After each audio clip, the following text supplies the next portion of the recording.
ভাই আপনার কি হয়েছে? মন খারাপ কা? আরে ভাই মন খারাপ হচ্ছে না, বিদেশ তো না আইসি আজকে 2 মাস হয়েছে। ছুটি দেন মালিকে বহুত কষ্ট করে আইসি 2 মাসের ছুটি লই। এরপরে আইবার হরে মার অসুখে হসপিটালে আসা যাওয়া গেছে 10 দিন। হ্যাঁ বলেন। এরপরে বাবির অসুখ, বাবিরে হসপিটালে নিতে নিতে আরও গেছে 5 দিন। নিজের বউর অসুখ, এভাবে করতে করতে আর 20-25 দিন শেষ। এর ভিত্তিতে আছে জায়গা জমিনের সমস্যা, মানুষে না বুঝি দিব মামলা করি। এবার কোর্টে আইতে যাইতে আর 20 দিন শেষ। তো বিদেশে আমি মনে করি বিদেশে আমি কষ্ট করলেও বিদেশে আমি বালা আসছিলাম, ঠিক আছে নি। এখন এই আইবার হরে আইসি দেড়শো আছে সুকের লাই আইবার হরে এখন আজকে এই 2 মাসে আর মনে হয় আজকে আরও 5 বছর হয়তো কমে গেছে এই টেনশনে, ঠিক আছে। এরপরে আপনার আরও 15,000 টাকা দিই, আরও 15 দিন বাড়াইছি।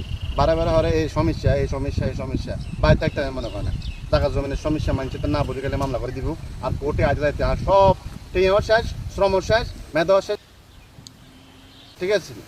পুরুষেরা বাঁচে দেখতে হলে কষ্ট করতে হইব, ঠিক আছে। কিন্তু এত কষ্ট তো একটা পুরুষের মধ্যে উঠবো আর তো জীবনে কল্পনা করে না, ঠিক আছে।